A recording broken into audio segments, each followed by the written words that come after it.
You know, when you're in Dubai, you're looking at the future, but when you're in the West, you're looking at the past. And that's what I feel when I look around New York. I think of all the people who dedicated their lives to the construction of this beautiful place who are not here anymore, and all of the people who suffered to build a place that we can now enjoy. Who erected the Statue of Liberty?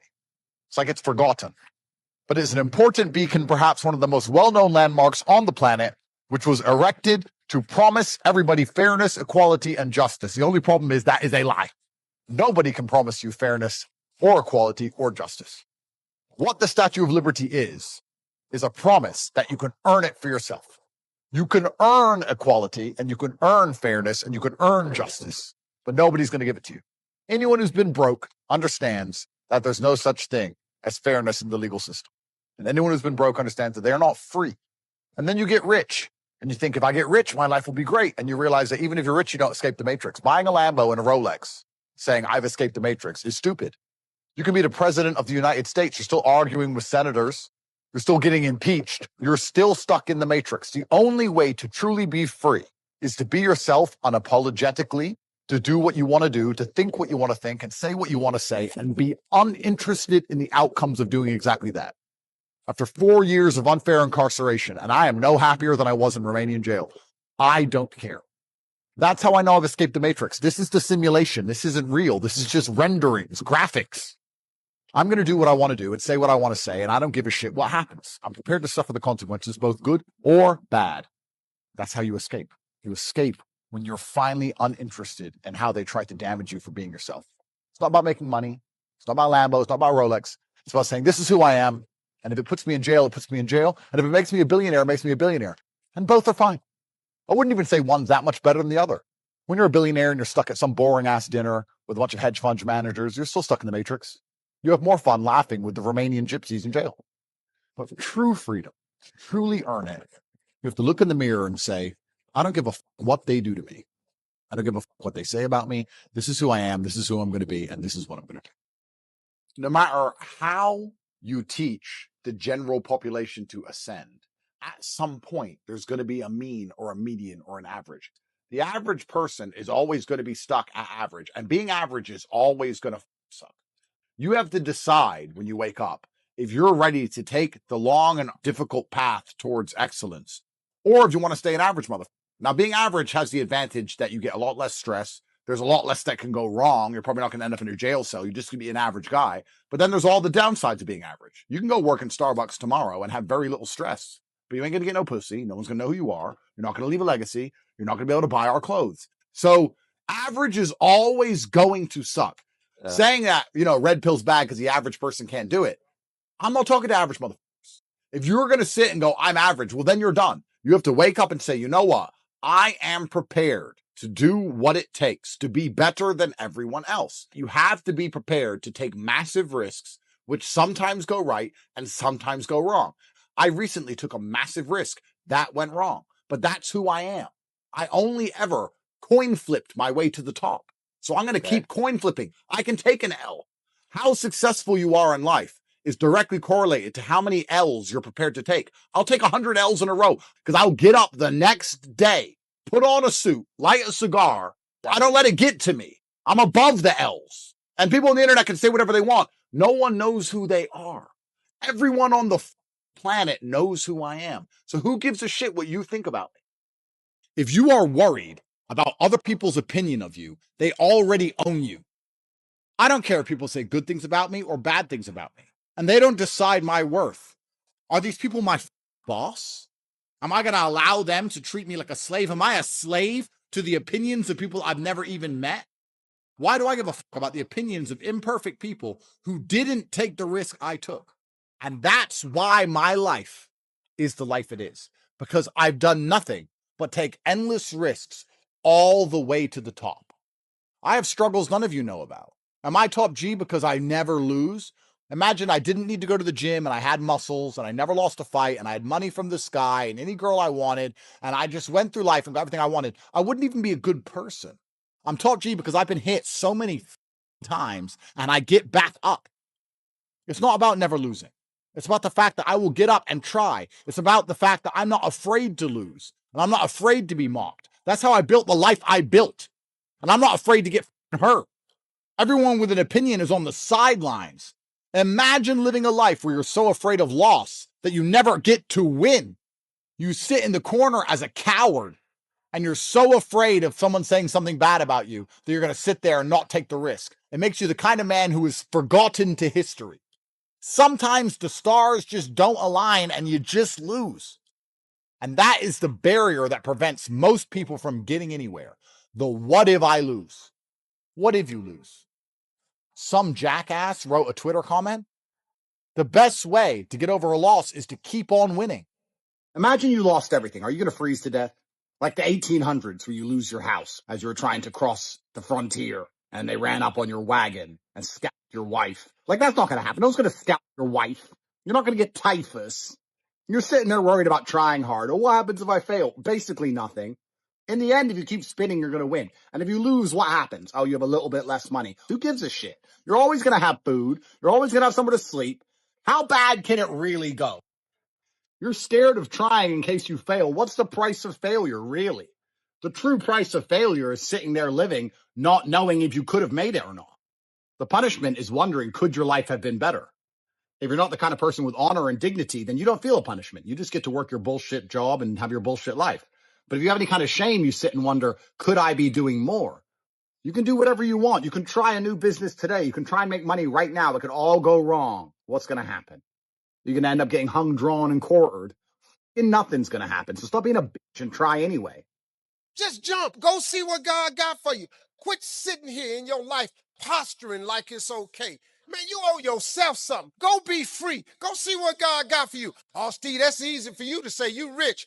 Hell, did you hear me? I lived in a car for 3 years. Don't ask for security. Ask for adventure. Better to live 30 years full of adventure than 100 years safe in the corner. Name me one time God has not pulled you through. And the reason I know I'm telling the truth is because you're sitting in here. When he wakes you up is because he ain't through with you yet. He got something else for you. So why don't you go see what that is? I mean, if you avoid pain, you avoid everything important. You avoid all risk, right? And risk is a prerequisite to significance. If you want to be proud of yourself and you want to be important and you want to matter in this world, then pain is a huge part of it. So why not become accustomed to something that is unavoidable? If war is forever, get good at fighting. Like, all the bad days are coming. That's what's amazing to me when people are sitting around like, oh, I don't want to be stressed. I can't deal with pain. But it's guaranteed. If it's guaranteed, why not become comfortable with it? I may as well get used to it. How pathetic would it be to try and go through life trying not to feel sad, knowing that you're guaranteed to be sad at least 30% of the time? You're trying to avoid the unavoidable. It's like an ostrich putting its head in the sand. It's pathetic. If you imagine a man who has never had struggle in his life, it's impossible to envision him as anything other than incapable. He's weak, and weak people betray. Men who have never struggled, you shouldn't even be friends with. Men who have never had to deal with any kind of hardship are toxic. The best men on the planet are made of pain. The truth about life is that there is no easy way out. There is no shortcut home. It's never happy. It's never smiles and rainbows. You have to wake up, realize life is shit, do the right thing even though you don't feel like doing it, grind out, and if you do it the way you're supposed to do it, the lessons you will learn along the way makes money worth having. Because we don't give a shit about how much money you have. We care about the quality of your character as a man. You don't want a Ferrari before you can handle it. You want the hard work, and you want the difficulty. Life is a never-ending series of tests and battles. I guarantee you that life you dream of with no problems doesn't exist, because if you ever do find that life, it is torturous. It's going to be painful to get strong, painful to get rich. Your heart's going to get broken a bunch of times. You have to be prepared for the pain. If you're not ready for pain, you're never going to be anything that matters. When someone emails me and says, this has happened to me, I'm like, good. How else are you going to become important? How else are you going to find endless fire to get up in the face of the competition that's out here in the world? You're going to do all that with a nice, cushy life? Think about the biggest transformative stages in your life. Think about the times you got the most work done. It was a bad part of your life. When everything was fine, It's kind of doop-de-doop-de-doo. Do a little bit of work, do a little bit of relax. But the big events come from trauma. So when I get a message from whoever and he goes, my wife left me, I'm devastated. I say, I understand. If you're truly heartbroken, my friend, and we've all been there as men, you better hit the gym. Stop watching YouTube. Heartbreak's a fantastic motivator, as is depression, as is sadness. Great. Look at what's pissing you off and make sure it never happens again. If you were jacked and rich as fuck, she probably wouldn't have left your ass. Trauma is such an important part of being a man. Trauma's going to happen to you, and you as a man need to internalize it, accept it, and weaponize it to become the best version of yourself you can be.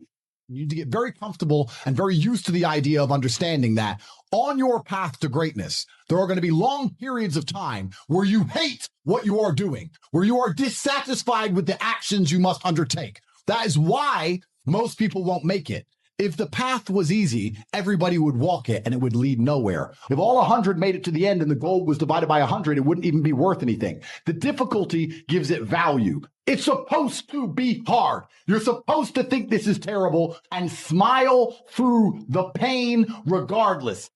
We must let the people at home know that enslavement's coming for their entire life and their bloodline unless they resist. Stop watching the fucking Super Bowl. Stop going to stupid concerts and instead be motivated about your family's future.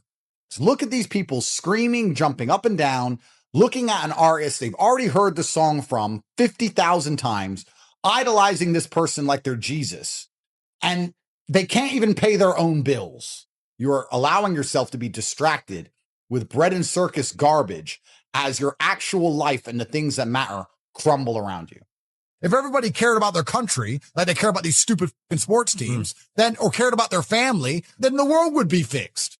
You have to ask yourself a question. What are you here for? You're here to do things. Action, inaction, cause and effect. These are the simple rules of the universe. If you think that the timing will be better later on, something's going to change in the future that's going to make it easier, that you'll work later, you don't have to work now, you are going to feel the bitter, permanent sting of regret.